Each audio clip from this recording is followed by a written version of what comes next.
अस्सलाम वालेकुम students and viewers. नए टॉपिक के साथ अहमद शाह आपकी खिदमत में हाजिर है। आज की क्लास में हम इस चीज़ को सीखेंगे जो हमारे सेकेंड ईयर केमिस्ट्री से एक टॉपिक है जिसका नाम है सिल्वरिंग ऑफ मिरर। एक आम ग्लास की शीट को आईना या मिरर में कैसे तब्दील किया जाता है, इस पर एक बेसिक प्रिंसिपल काम करेगा कि deposition of thin and uniform layer of silver metal on the glass surface is termed as silvering of mirror. याद रहे, गिलास आमतौर पर बैड कंडक्टर ऑफ करंट है, वरना ऐसा होता तो अगर करंट इस पे से पास होता तो हम इस मिरर को कैथोड बनाते और हम सिल्वर के सॉल्यूशन में डिप करते, सिल्वर नाइट्रेट सॉल्यूशन में, और इस तरह से उसमें लेयर चढ़ना शुरू हो जाती। मगर चूंकि ग्लास में से करंट पास नहीं हो सकता, लिहाजा इलेक्ट्रोप्लेटिंग करना मुमकिन नहीं। अब हम साइंटिस्ट ने केमिकल रिएक्शन के जरिए एक आम ग्लास शीट को मिरर या आईने में किस तरह से तब्दील की। This process is based on the reduction of silver oxide by an organic substance just like that glucose, formaldehyde or aldehydic compound. तो लिहाजा वो functional group R, carbonyl group H, this is called aldehyde. याद रहे, तो लिहाजा formaldehyde और aldehyde, इन तमाम चीजों के जरिए हमने ये काम करना है। अब ये काम होता कैसे? सबसे पहले दो डिफरेंट सॉल्यूशंस अलग अलग तैयार किए गए। नंबर वन, एक में सॉल्यूशन बनाया गया सिल्वर नाइट्रेट का AgNO3 का। इस सिल्वर नाइट्रेट की क्रिस्टल्स को हमने एक पानी में डिस्टिल वाटर में लेकर डिसॉल्व करना शुरू किया। जैसे जैसे वो डिसॉल्व होता गया सॉल्यूशन बेटा वाइट हो जाएगा, और फिर उसके बाद हमने Aahista Aahista ammonia solution, ammonium hydroxide, अब ये वाइट सा सॉल्यूशन एकदम ब्राउन कलर के प्रेसिपिटेट में तब्दील हो जाएगा, और जैसे जैसे अमोनिया डालते रहेंगे ये ब्राउन कलर का प्रेसिपिटेट खत्म होकर तो ये मुकम्मल तौर पर एक क्लियर सॉल्यूशन बन जाएगा। इसको हम नाम देते हैं सिल्वर नाइट्रेट सॉल्यूशन। उसके बाद एक दूसरे बीकर में एक और सॉल्यूशन बनाया जाएगा जिसको कहते हैं सोडियम पोटेशियम टार्ट्रेट। इस सोडियम पोटेशियम टार्ट्रेट को पानी मिलाकर एक सॉल्यूशन बनाया गया।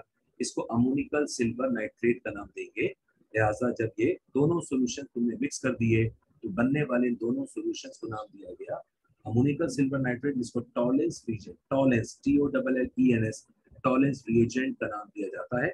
और ये टॉलेंस रिएजेंट ग्लूकोज के साथ मिलकर एक रिएक्शन करेगा। In this solution add glucose as reducing agent. अब ये देखिए, इन दोनों सॉल्यूशंस को पोर किया गया, डाल दिया गया immediately on the surface of the glass. मगर इस ग्लास को इस सॉल्यूशन से मिलाने से पहले एमोनिया के जरिए वाइप किया गया, और फिर वेट एक फ्लैलेन के कपड़े से उसको चिपका दिया गया। इस पे कुछ चिकनाहट बाकी ना रहे। ग्लास को बिल्कुल फ्री कर दिया गया, ना उसके ऊपर वाटर मॉइस्चर होना चाहिए, ना उस पर कोई ग्लेजी चिकनाहट होनी चाहिए। अब देखिए, जैसे ही हम इन दोनों सॉल्यूशंस को डालेंगे, याद रहे इस ग्लास शीट के ऊपर ग्लूकोज या फॉर्मल्डिहाइड पहले से मौजूद था। इस फॉर्मल्डिहाइड को शीशे बिछा दिया गया, इसके ऊपर सॉल्यूशन डाल देंगे। जैसे ही सॉल्यूशन उस सरफेस से टच करेगा फौरी तौर पर ये केमिकल रिएक्शन स्टार्ट हो जाएगा। Silver nitrate NH4OH ammonium hydroxide के साथ मिलकर सिल्वर हाइड्रोक्साइड का एक कंपाउंड व्हाइट प्रेसिपिटेट बनाती है। उसके बाद बनने वाले सिल्वर हाइड्रोक्साइड में हमने एक्सेस अमोनियम हाइड्रोक्साइड जो ऐड की थी, जिसकी वजह से बेटा आपको एक सॉल्यूशन मिले था ब्राउन कलर का सॉल्यूशन। और फिर इस ब्राउन सॉल्यूशन जो बना डाइअमाइन सिल्वर 1 हाइड्रोक्साइड, ये खुद को डिकम्पोज करता है सिल्वर ऑक्साइड, वाटर और एमोनिया। अब उसके बाद जहाँ से एमोनिया गैस इवॉल्व हो गई, और ये जो सिल्वर ऑक्साइड का ये मटेरियल था जो ये ऑक्सीडाइज होकर आया, तो सिल्वर ऑक्साइड बेटा इस ग्लूकोज, जिसको देखिए 1 + 1 2, 2 + 4 हो गए 6, इस तरह 6 कार्बन ये ग्लूकोज के फॉर्मे को रिप्रेजेंट कर रहा है। सिल्वर ऑक्साइड इसके साथ रिएक्ट करने के बाद हमारे पास सिल्वर आजाद होती है, और ये सिल्वर जाकर उसकी ग्लास की सरफेस पर चिपक जाती है, और ये पाउडर बेटा वहां से खत्म होकर एक नया सब्सटेंस बना लेता है। इस तरह आपने ग्लास, आम ग्लास के जो सोडियम सिलिकेट ग्लास कहते हैं, उसके ऊपर चांदी को डिपॉजिट कर दिया through chemical process. This process is known as silvering of mirror. अब हम और आप एक वीडियो क्लिप चल के देखते हैं इस पूरे प्रोसेस को किया कैसे जाता है। देखिए, आपको तो यहाँ पर सिर्फ ये चीजें लिखनी है, मगर आप एक चीज क्लिप के जरिए देख लेंगे तो आपको ये बात समझना आसान हो जाएगी काम कैसे किया गया। देखिए, अब आपके सामने जो वीडियो क्लिप में दे रहा हूँ आप इसमें देखेंगे किस तरह से ये पूरा केमिकल प्रोसेस कैसे हुआ, इसको अगर आप देख लीजिए। ग्रेजुअली मैं आपको बताता रहूंगा कि काम कैसे किया जा रहा है। देखिए, सिल्वर नाइट्रेट और एमोनिया कंबाइन किया गया, डिस्टिल्ड वाटर इसको डीआयोनाइज, ये ब्राउन सोल्यूशन बन रहा है। एमोनिया इसके अंदर मजीद शामिल करेंगे, एमोनिया के शामिल होने पर ये क्लियर सोल्यूशन बन जाएगा। शेक किया गया, ये आपके पास अमोनिकल सिल्वर नाइट्रेट का सोल्यूशन बन गया, जिसको टॉलेंस रिएजेंट का नाम दिया जाता है, टॉलेंस रिएजेंट। ठीक है,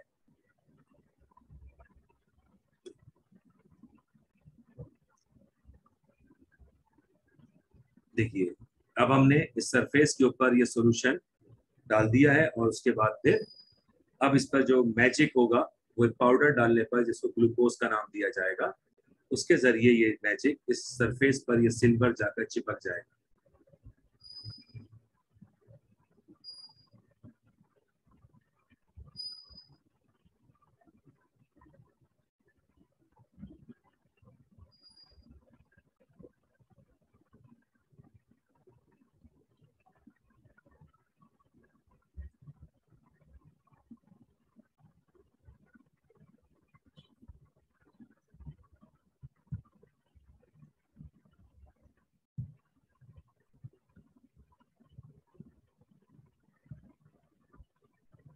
ये देखिए, ये भी लिक्विड है, लेकिन आहिस्ता आहिस्ता ये मिरर बनना शुरू हो गया है। सरफेस पर ये सिल्वर जाकर डिपॉजिट हो चुकी है।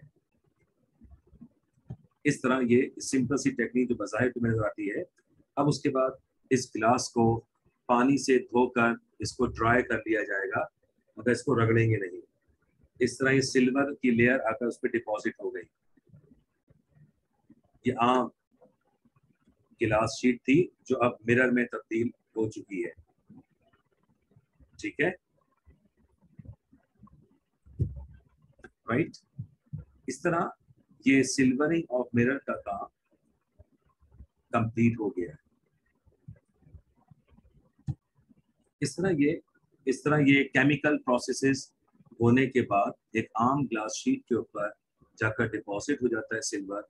This process is called silvering of mirror. लिहाजा सिल्वरिंग ऑफ मिरर का जो कंसेप्ट अभी आपने पढ़ा था, इन तमाम चीज़ों को एक बार फिर आपने रिव्यू कर लेना है।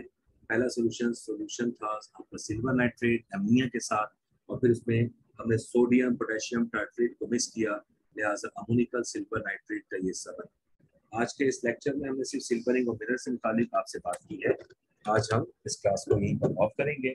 इंशाल्लाह नेक्स्ट लेक्चर में फोटोग्राफी से मुतालिक बात की जाएगी कि फोटोग्राफी का काम किस तरह से होता है, नेगेटिव किस तरह डेवलप करेंगे और फिर पॉजिटिव किस तरह से डेवलप किया जाता है। ठीक है, उस वक्त तक अल्लाह हाफिज। लिहाजा आप लोग इस वीडियो को देखने के बाद इस चीज़ को, चैनल को सब्सक्राइब भी कीजिएगा और फिर इसको शेयर भी कीजिएगा। Thank you.